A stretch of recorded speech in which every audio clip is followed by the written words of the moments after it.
Hi, this is Rose, and you are listening to the Sovereign Soul podcast. I support awakening souls live beyond their ego and limitations to know true freedom. Today, I want to talk about soul healing because, in the work of trying to be a better person, trying to get our sovereignty back, the baseline is really to heal our soul. It's where we will get the most powerful transformation. We can work on mind things, which will only get us so far. I think self-mastery is a wonderful thing, but when you implement it at a soul level, you're going to get far more transformation than what you will if you're only ever doing things from a mental level.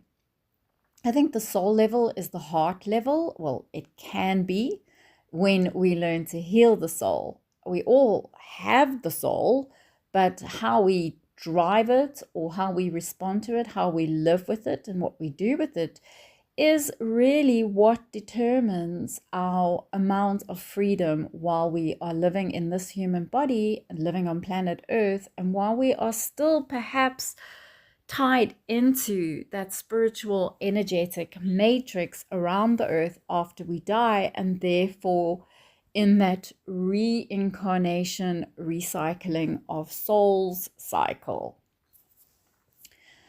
My soul healing journey began 10 years ago, and I had this massive realization probably about a week ago that the reason for that was probably because I had never really had ownership of my soul prior to that. I hadn't gained autonomy, and I don't even think I had it when I started my soul healing journey, had it meaning autonomy over my soul. I think I'm still gaining it in strength as I move forward on my journey. And it's been a process because what I have seen in my work and in my own journey experience is that the soul is tied to a lot. Different timelines, different contracts, and then different dimensions and all sorts of things. So that could be over holographic fields, generational fields, morphic fields.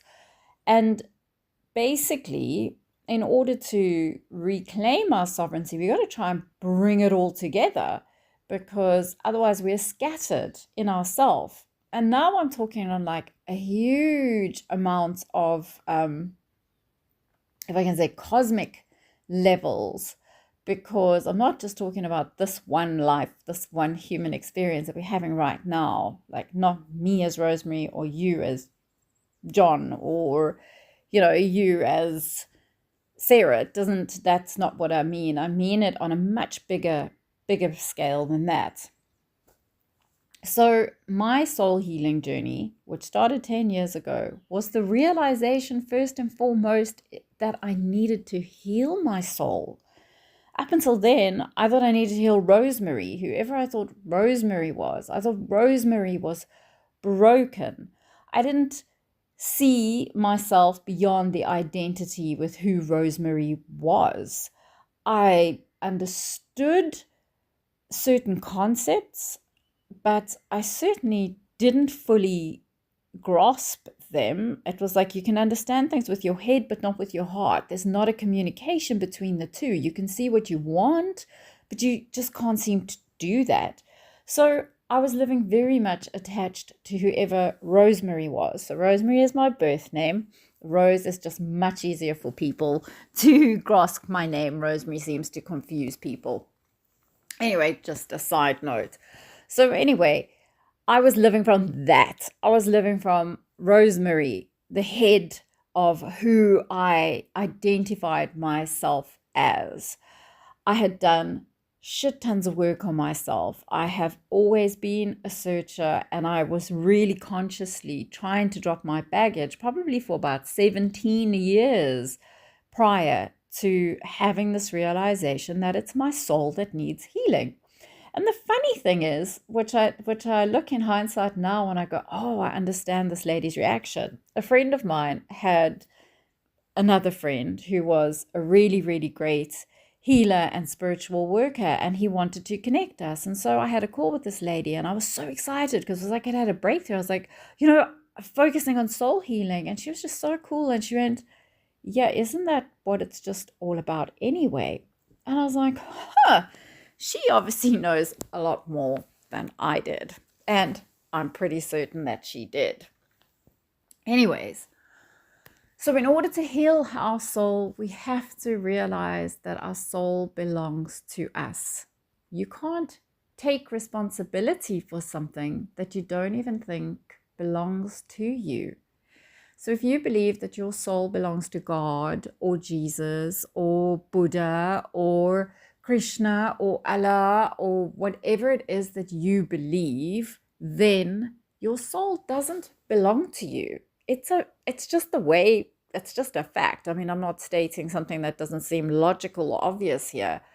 It is not yours to heal. You're giving it away to be healed, basically. And you're saying, well, free me, redeem me, make me better. As opposed to going, I'm going to free myself and I'm going to heal myself and I'm going to make myself better. There's a very, very big difference in all of that. And it took me a couple of months of consistent energy healing on myself to get this breakthrough. And that was the year I also started daily meditation, which is the most incredible tool because, first of all you need is yourself, and you can do it anywhere, in anything. I learned to do it with distractions around me. I decided this was going to be a tool that I was going to make a real tool, not on conditions or expectations on anything external. It was just going to be, I'm going to do this and it's up to me. And that was that. But what meditation does is it allows you to access your prefrontal cortex. Your prefrontal cortex is the rational brain, the brain that can say, hey, hang on, are you just like reacting? Or would you like to think about this a little bit and have a choice in how you respond? Big difference. And meditation allows that. It can also bring us to our heart, depending on how you meditate and what your intentions are. But ultimately, meditation is an amazing tool to bring you to yourself, because you have to be with yourself to meditate. And when there's no distraction, nobody else's voice, no music, no anything, it's just you, yourself and I, your thoughts, your emotions, and you can really observe yourself. So meditation, daily energy healing, huge breakthrough came in understanding personal responsibility, which I'll get into in another episode. And then the understanding I need to heal my soul.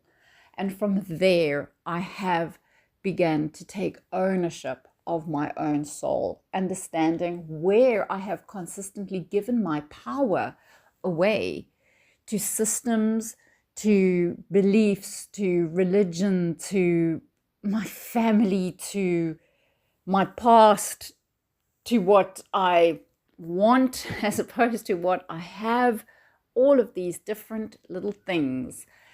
And I think the point that I'm trying to make here more than anything is personal responsibility is the foundation of change and healing, like deep, deep, deep healing and transformation, which we all have the capacity to do. I don't believe that some people have the ability, not everybody wants to, but everybody has the ability to awaken, to know themselves. Self-actualization is not out there for just a few. It's there for anybody who wants to take it. But first, you have to be willing to take that responsibility. You have to be willing to be responsible for your own soul, for your own mind, for your own emotions, for your own thought, for your own body, in this lifetime and beyond. And that's a huge fucking asking. I know, because I know all the things that I've been through in order to fully grasp this concept. But ownership of the soul is yours, and it should be yours, and you should reclaim that. And then you will want to start healing it. You will just automatically want to start healing it. You're going to want to take care of it because nothing outside is going to do it for you.